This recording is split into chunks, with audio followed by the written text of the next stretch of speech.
Welcome back to coffee with book mark. ഒരുപാട് നാളായി കണ്ടിട്ട്. 2023 അവസാനം എന്തോ ഒരു വീഡിയോ പോസ്റ്റ് ചെയ്താൽ കഴിഞ്ഞിട്ട് 24 കഴിഞ്ഞു, 25 തുടങ്ങി. ഇപ്പോഴാണ് എനിക്ക് തിരിച്ചു വരാൻ സമയം കിട്ടിയത്. ഒരു 8 വർഷം മുന്നേ ഞാൻ ഈ യൂട്യൂബ് ചാനൽ തുടങ്ങുമ്പോൾ അത് ജസ്റ്റ് ഒരു ടൈം പാസ്സായിരുന്നു, ഒരു ചെറിയൊരു നേരം പോക്ക്, എന്തെങ്കിലുമൊക്കെ വീഡിയോ ഇടാമല്ലോ എന്ന് കരുതി. പക്ഷേ അതത്ര സീരിയസ് ആയിട്ട് എടുത്തില്ല, അതുകൊണ്ട് തന്നെ അത് ടൈം പാസ്സായിട്ട് അങ്ങ് നിന്നുപോയി. അപ്പോൾ 2024 പ്രത്യേകിച്ച് ഞാനൊന്നും വായിക്കുന്നുണ്ടായിരുന്നില്ല എന്നുള്ളത് കൊണ്ട് എനിക്ക് പ്രത്യേകിച്ച് വീഡിയോസും പോസ്റ്റ് ചെയ്യാനുണ്ടായിരുന്നില്ല. പക്ഷേ ഞാൻ 7 പുസ്തകങ്ങളാണ് ഈ കഴിഞ്ഞ വർഷം ഞാൻ വായിച്ചത്. അത് ഏതൊക്കെയാണെന്ന് ജസ്റ്റ് ഒന്ന് ഡിസ്കസ് ചെയ്യാം. അതിലൂടെ നമുക്ക് പയ്യെ യൂട്യൂബിലേക്കുള്ള കാൽവെപ്പ് പിന്നെയും തുടങ്ങാമെന്ന് കരുതി. Book number 1, days at Morisaki book shop. ഇത് എഴുതിയിരിക്കുന്ന സതോഷി യഗിസാവ എന്ന എഴുത്തുകാരനാണ്. ഒരു തക്കാക്കോ എന്ന 23-24 വയസ്സുകാരിയുടെ ഒരു കഥയാണ്. മെയിൻ കഥാപാത്രം തക്കാക്കോ ആണെങ്കിലും ഒരു പകുതി കഴിയുമ്പോഴത്തേക്കിന് ആ പെൺകുട്ടിയുടെ അമ്മാവനായ സത്തോരു, നല്ല അടിപൊളി പേരല്ലേ, സത്തോരുവിൻ്റെ കഥയാണ് ഒരു പകുതിയിലധികം കൂടുതൽ ഇതിനകത്ത് പറയുന്നത്. തക്കാക്കോ ഒരു ഹാർട്ട് ബ്രേക്കിന് ശേഷം ജോലിയൊക്കെ നഷ്ടപ്പെട്ട് ജോലി വേണ്ടാന്ന് വെച്ചിട്ട് മുറിയിൽ അടച്ചുകൂടിയിരിക്കുന്ന സമയത്ത് അമ്മ തൻ്റെ അമ്മാവൻ അടുത്താണ് താമസിക്കുന്നത്, അവിടെ പോകണമെന്ന് നിർബന്ധിച്ച് അങ്ങോട്ടേക്ക് പറഞ്ഞു വിടുകയാണ്. അമ്മാവൻ്റെ ബുക്ക് ഷോപ്പാണ് മൊറിസാക്കി ബുക്ക് ഷോപ്പ്. ആ മൊറിസാക്കി ബുക്ക് ഷോപ്പിൽ മുകളിലത്തെ ഒരു നിലയിൽ കുറേ പുസ്തകങ്ങൾക്കിടയിലാണ് തക്കാക്കോയ്ക്ക് കിടക്കാൻ സ്ഥലം ഒരുക്കി കൊടുക്കുന്നത്. അങ്ങനെ പുസ്തകങ്ങളുടെ ഇടയിലേക്ക് ചെല്ലുന്ന തക്കാക്കോ പുസ്തകങ്ങളെ ഇഷ്ടപ്പെടുന്നതും വായന പിന്നെയും കണ്ടിന്യൂ ചെയ്യുന്നതുമാണ് ആ പുസ്തകത്തിൽ എഴുതിയിരിക്കുന്നത്. പിന്നീട് അവിടെയുള്ള പുതിയ ആൾക്കാരെ കാണുന്നതും അത്രയും കഴിഞ്ഞാൽ പിന്നെ സത്തോരുവിൻ്റെ കഥയാണ്. Fantastic mister fox. ഇത് എഴുതിയിരിക്കുന്ന റൊവാൽഡ് ഡാലിൻ്റെ കുട്ടികൾക്ക് വേണ്ടിയിട്ടാണ് റൊവാൽഡ് ഡാൽ കൂടുതലും പുസ്തകങ്ങൾ എഴുതിയിട്ടുള്ളത്. ഇതിലെല്ലാം തന്നെ പിക്ചേഴ്സ് ഉണ്ട്, ബ്ലാക്ക് ആൻഡ് വൈറ്റ് ആണ്, പക്ഷെ നല്ല രസമുണ്ട് കാണാൻ. ഇത് ഒരു കുറുക്കൻ്റെ കഥയാണ്. കുറുക്കൻ്റെ ഭാര്യ, 3 കുട്ടികൾ. ഇവർ 3 പേരായിട്ട്, ഇത്രയും പേരായിട്ട് കുറുക്കൻ തൻ്റെ വീട്ടിൽ താമസിക്കുകയാണ്. എപ്പോഴും കക്കുന്ന സ്വഭാവമാണല്ലോ, അതുകൊണ്ട് തന്നെ കട്ടുകൊണ്ടിരുന്ന ഭക്ഷണമാണ് അവർ ഉണ്ടാക്കി കഴിക്കുന്നത്. അല്ലെങ്കിൽ അത് ചിക്കനോ ഡക്കോ അല്ലെങ്കിൽ മറ്റെന്തെങ്കിലുമോ അതൊക്കെ ആയിരിക്കും. അപ്പോൾ കുറുക്കൻ കട്ടുകൊണ്ട് വരുന്നത് 3 ഫാമേഴ്സിൻ്റെ കയ്യിൽ നിന്ന്, ഫാമേഴ്സിൻ്റെ വീട്ടിൽ നിന്ന് അടിച്ചു മാറ്റിക്കൊണ്ട് വരുന്ന സാധനമാണ്. അപ്പോൾ അവർ ഈ 3 ഫാമേഴ്സ് ഈ കുറുക്കൻ ഒരു പണി കൊടുക്കുന്നതും വീട്ടിൽ നിന്ന് ഇറങ്ങാനാവാത്ത കുറുക്കൻ എങ്ങനെ ഭക്ഷണം കണ്ടെത്തുന്നു എന്നുള്ളതാണ് ഈ കഥ. വളരെ ഫണ്ണി ആയിട്ട് നിങ്ങൾക്ക് കുട്ടികൾക്ക് വായിച്ചു കൊടുക്കാം. ഞാൻ മാധവന് വേണ്ടി വാങ്ങിച്ച പുസ്തകമാണ്, പക്ഷേ ഞാൻ നല്ല രീതിയിൽ എൻജോയ് ചെയ്തിട്ടുണ്ട്. അത് കഴിഞ്ഞിട്ട് ബുക്ക് നമ്പർ 3, ആർ കെ നാരായണൻ്റെ സ്വാമി ആൻഡ് ഫ്രണ്ട്സ്. ഞാനിത് നേരത്തെ 2-3 തവണ വായിച്ചിട്ടുള്ളതാണ്. ഇത്തവണ ഞാനിത് വായിച്ചത് മാധവന് വേണ്ടിയിട്ടാണ്. ഈ ബുക്ക് മാർക്ക് ചെയ്തിരിക്കുന്ന ഭാഗങ്ങൾ ഇത്രയും മാത്രമേ ഞങ്ങൾ വായിച്ചിട്ടുള്ളൂ.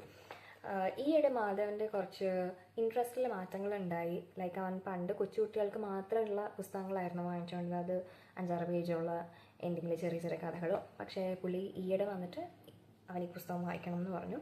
അങ്ങനെ വായിച്ചു കൊടുത്തു. സ്വാമി ആൻഡ് ഫ്രണ്ട്സ് പേരിലുള്ളതുപോലെ തന്നെ ഇതാണ് സ്വാമിയുടെ ബാക്കി 2 ഫ്രണ്ട്സ്, ഇനിയുമുണ്ട് 2-3 പേര് ഫ്രണ്ട്സ്. അപ്പം അവരുടെ ഇടയിലുള്ള കഥകളും അല്ലെങ്കിൽ അവരുടെ ഇടയിൽ നടക്കുന്ന പിണക്കങ്ങളും ഇണക്കങ്ങളും വഴക്കുകൾ, സ്വാമിയുടെ സ്കൂളിലുണ്ടാകുന്ന സംഭവങ്ങൾ, അങ്ങനെയൊക്കെയുള്ള കാര്യങ്ങളാണ് ഈ കഥയിൽ പറഞ്ഞിട്ടുള്ളത്. വളരെ ഫേമസ് ആയിട്ടുള്ള പുസ്തകമാണ്. സിമ്പിൾ റീഡാണ്, പക്ഷേ കുറേ ടഫായിട്ടുള്ള കുറേ വാക്കുകൾ ഇതിലുണ്ട്. പുതിയ നിങ്ങൾക്ക് വൊക്കാബുലറി കുറച്ചുകൂടി ഇൻക്രീസ് ചെയ്യാൻ പറ്റും ഇത് വായിക്കുകയാണെന്നുണ്ടെങ്കിൽ. ഇതിന് ശേഷം വാങ്ങിച്ച പുസ്തകമാണ് റസ്കിൻ ബോണ്ടിൻ്റെ all time favourites. 25 short stories അടങ്ങിയിട്ടുള്ള ഒരു ബുക്കാണ്, ഒരു കളക്ഷനാണിത്. ഇതിൽ നല്ല പേജസ് ആണ്, എനിക്ക് വളരെ ഇഷ്ടപ്പെട്ടു. വളരെ കളർഫുള്ളായിട്ടുള്ള പിക്ചേഴ്സ് ഉള്ള പേജസാണ്. ഇത് കഴിഞ്ഞ് പിന്നെ ഞാൻ വായന തുടങ്ങുന്നത് ഒക്ടോബറിൽ ഞാൻ തീരുമാനിച്ചു ഇനി അങ്ങോട്ട് എല്ലാ മാസം ഒരു പുസ്തകം വെച്ച് വായിക്കണം എന്നുള്ളത്. അങ്ങനെ കയ്യിലുള്ള പുസ്തകങ്ങളൊന്നും പോരാ എന്ന് തോന്നിയത് കൊണ്ട് ഒക്ടോബറിൽ ഞാൻ ഹാരി പോട്ടർ വായിച്ചു. JK റോളിങ്ങിൻ്റെ വളരെ ഫേമസ് ആയിട്ടുള്ള സീരീസാണ് ഹാരി പോട്ടർ. 7 പുസ്തകങ്ങളാണുള്ളത്. ഇതിൽ ആദ്യത്തെ പുസ്തകമാണ് ദ ഫിലോസഫേഴ്സ് സ്റ്റോൺ. ഹാരി എന്ന 11 വയസ്സുകാരൻ താമസിക്കുന്നത് അവൻ്റെ അമ്മയുടെ ചേച്ചിയുടെയും ഭർത്താവിൻ്റെയും അവരുടെ കുട്ടിയുടെയും കൂടിയാണ്. ഒരു അനാഥനെ പോലെ എന്ന് വേണമെങ്കിൽ പറയാം. ആ വീട്ടിലെ എല്ലാ ജോലിയും ചെയ്തുകൊണ്ടിരുന്ന 11 വയസ്സുകാരന് പെട്ടെന്നൊരു ദിവസം ഒരു ലെറ്റർ വരികയാണ്. അവൻ്റെ ബർത്ത്ഡേയുടെ അന്ന് അവനറിയുന്നു അവന് വലിയൊരു മാജിക് സ്കൂളിൽ, ഹോഗ്വാർട്സ് എന്ന സ്കൂളിൽ മാജിക് പഠിക്കാൻ അവസരം കിട്ടിയിരിക്കുന്നു. അപ്പം മാജിക് പഠിക്കാൻ പോകുന്ന ഹാരിയുടെ അവിടെ ചെന്നിട്ടുള്ള ഹോഗ്വാർട്സിനെ കുറിച്ചുള്ള കാര്യങ്ങളും, ഹോഗ്വാർട്സ് എന്ന സ്കൂൾ നമ്മുടെ സ്കൂൾ പോലൊക്കെ തന്നെയാണ്. 4 ഹൗസസ് ഉണ്ട്, ഗ്രിഫിൻഡോർ, സ്ലിതറിൻ, ഹഫിൾ പഫ്, റേവൻക്ലോ. അപ്പോൾ ഈ 4 ഹൗസസ് ഉണ്ട്. അവനെ ഫ്രണ്ട്സ് ഉണ്ടാവുന്നുണ്ട്, അതുപോലെ ശത്രുക്കൾ എന്നല്ല പറയേണ്ടത്, നമുക്ക് ഇഷ്ടമല്ലാത്ത കുട്ടികളുണ്ടാവുമല്ലോ, നമ്മളെ ഇഷ്ടപ്പെടുന്ന ടീച്ചേഴ്സുണ്ട്, നമ്മളെ ഇഷ്ടമല്ലാത്ത ടീച്ചേഴ്സുണ്ട്. അങ്ങനെ ഒരുപാട് സിമിലാരിറ്റീസ് നമുക്കിതിനകത്ത് കണ്ടുപിടിക്കാം. പക്ഷെ ഒറ്റ ഡിഫറൻസേ ഉള്ളൂ, കുട്ടി പഠിക്കാൻ പോകുന്നത് മാജിക്കാണ്, നമ്മളിവിടെ പഠിച്ചുകൊണ്ടിരിക്കുന്നത് എന്തോ ആണ്. അപ്പം മാജിക്ക് പഠിക്കാൻ പോകുന്ന ഹാരിയുടെ കഥയാണ് ഇതിലുള്ളത്. ഫസ്റ്റ് ഇയറിൽ നടക്കുന്ന, ആദ്യത്തെ വർഷം നടക്കുന്ന കഥയാണ്. പേരിലുള്ള പോലെ ഫിലോസഫേഴ്സ് സ്റ്റോൺ എന്താണ്, അല്ലെങ്കിൽ അത് കണ്ടുപിടിക്കാൻ പോകുന്ന ഹാരിയുടെ ഒരു അഡ്വെഞ്ചറാണ് ഇതിൽ പറഞ്ഞിട്ടുള്ളത്. അത് കഴിഞ്ഞിട്ട് ഞാൻ നവംബറിൽ വാങ്ങിച്ച പുസ്തകമാണ് ഹാരി പോട്ടറിൻ്റെ chamber of secrets book number 2. ഇതിൽ രണ്ടാമത്തെ വർഷം ഹാരി പിന്നെയും ഹോഗ്വാർട്സിൽ എത്തുമ്പോൾ അവിടെ ഉണ്ടാവുന്ന ചെറിയ അഡ്വെഞ്ചേഴ്സാണ്. ചേംബർ ഓഫ് സീക്രറ്റ് എന്താണ്, അല്ലെങ്കിൽ ആ ചേംബർ ഓഫ് സീക്രറ്റിലെ രഹസ്യം എന്താണ് എന്നുള്ള കാര്യങ്ങളാണ് ബുക്ക് നമ്പർ 2 പറഞ്ഞിരിക്കുന്നത്. ഇതുവരെ ഞാൻ വായിച്ചു കഴിഞ്ഞിട്ടില്ല, ഒരു 20-25 പേജസും കൂടി ഉണ്ട്. ലാസ്റ്റ് 7ാമത്തെ പുസ്തകം ടോം ഗേറ്റ്സ്. ഇത് എഴുതിയിരിക്കുന്നത് ലിസ് പിച്ചൻ്റെ ടോം ഗേറ്റ്സ് സീരീസാണിത്. നമ്മൾ കൂടുതൽ എനിക്ക് തോന്നുന്നു വിംപി കിഡ് സീരീസ് എല്ലാവരും കേട്ടിട്ടുണ്ടാവും. ആ ഒരു സെയിം രീതിയിൽ വരുന്ന മറ്റൊരു പുസ്തകമാണ്.